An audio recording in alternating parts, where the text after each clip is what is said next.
Halo semua, hari ini kita akan membahas mengenai apa itu K3. Jadi K3 adalah singkatan dari kesehatan dan keselamatan kerja. Dia membahas dua aspek. Pertama kesehatan, yang kedua adalah keselamatan.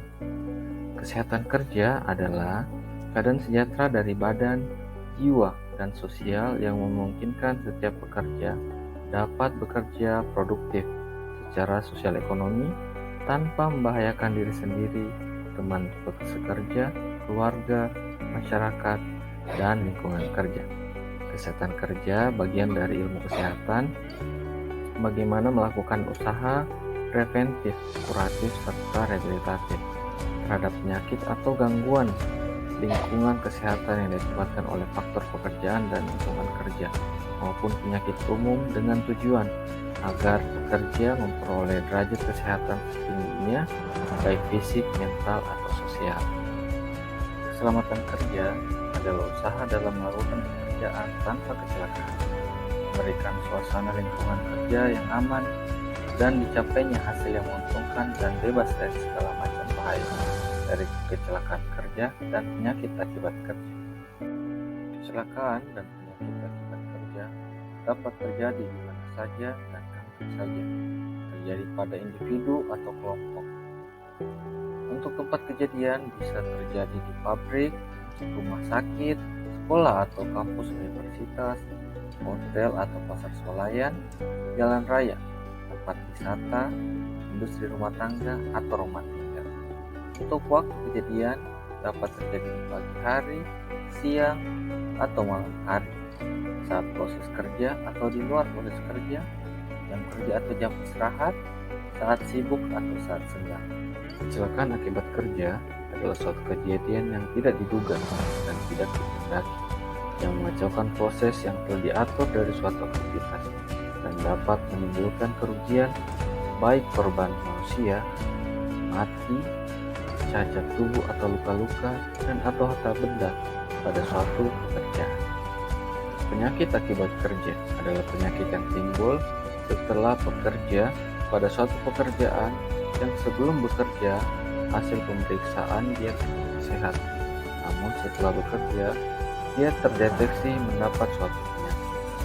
Teori penyebab kecelakaan yang paling banyak dipakai ada dua, yaitu teori 3 faktor utama dan teori 2 faktor utama. Teori 3 faktor utama yaitu perasaan kerja, lingkungan kerja, dan pekerja itu sendiri. Beberapa contoh yaitu peralatan kerja, alat-alat kerja yang rusak tetapi tetap digunakan, alat-alat kerja yang dipakai tidak sesuai fungsi atau kegunaannya, alat-alat kerja yang tidak ergonomis, dan bahan baku atau fasilitas tidak memenuhi standar pemakaian. Yang kedua, lingkungan kerja, pencahayaan yang tidak sesuai kebutuhan untuk visual, suhu dan kelembaban udara yang terlalu panas atau terlalu dingin, suara bising oleh mesin yang melebihi nilai ambang pendengaran, atau getaran yang merusak fungsi organ tubuh. Yang ketiga, pekerja, tetap bekerja meskipun dalam kondisi sakit, tidak menaati peraturan dalam bekerja, tidak menguasai pekerjaan, dan bergurau dalam bekerja. Teori 2 faktor utama. Yang pertama, unsafe action, dan yang kedua, unsafe condition. Unsafe action, semua jenis perbuatan atau aktivitas bekerja yang tidak memenuhi standar keselamatan.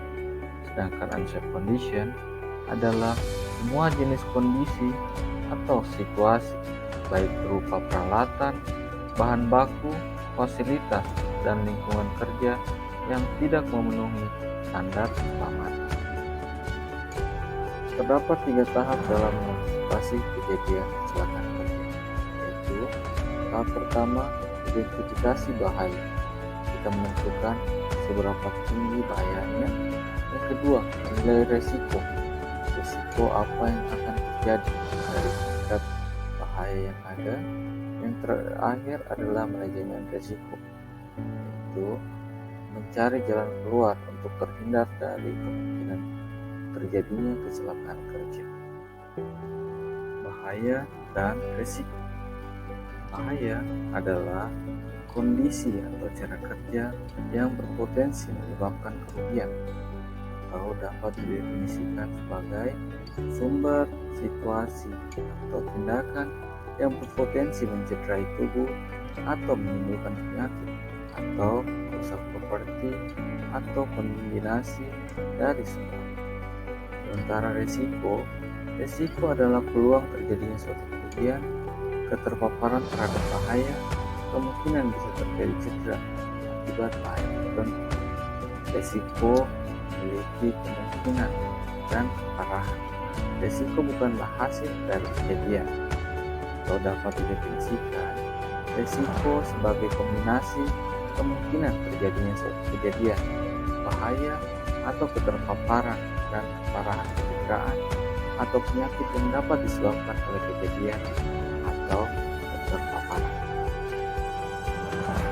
Sumber bahaya.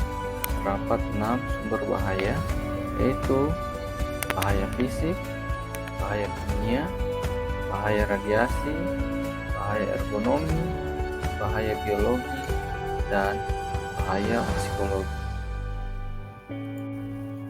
Bahaya fisik dapat berupa kebisingan, penerangan, listrik, radiasi, tekanan, panas, dan getaran.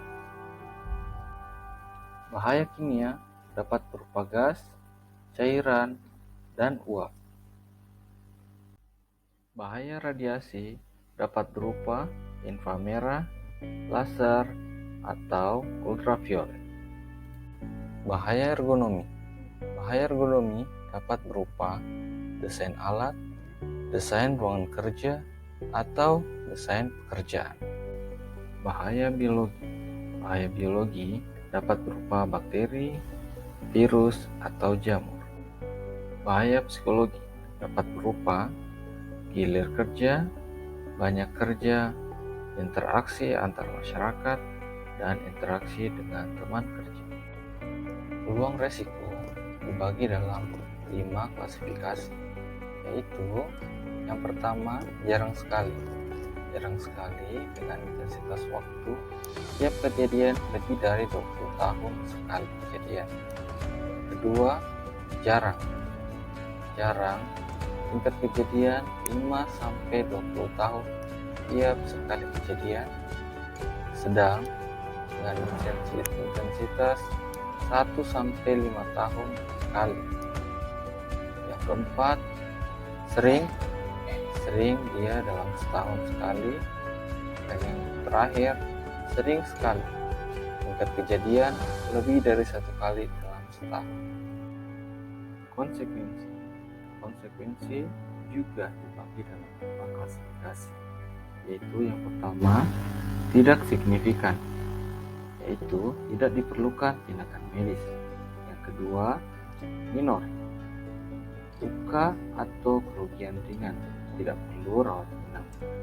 Yang ketiga, moderat, luka-luka atau kerugian yang serius, perlu rawat inap sampai cacat. Mayor, berupa kematian. Dan yang terakhir, bencana bentuknya banyak kematian. Rating resiko adalah hasil antara frekuensi dan konsekuensi. Terdapat 4 bagian dari rating resiko, yaitu resiko rendah, resiko sedang, resiko tinggi, dan resiko ekstrim. Tahap akhir yaitu tindakan pengendalian. Terdapat 5 tahap dalam proses pengendalian. Yang pertama, eliminasi dengan cara menghilangkan sumber resiko. Yang kedua, substitusi. Jika resikonya tidak dapat dihilangkan, dapat dilakukan pengubahan resiko menjadi sesuatu yang lebih aman atau lebih safety. Yang ketiga, rekayasa dengan cara mengubah lingkungan sekitar. Keempat, administrasi dengan cara pengubahan pola atau struktur alur. Dan yang terakhir yaitu APD, alat pelindung diri, yaitu alat untuk melindungi spesifik ke pekerja agar lebih aman dari resiko. Berikut tadi materi singkat tentang K3. Semoga bermanfaat untuk teman-teman semua. Terima kasih.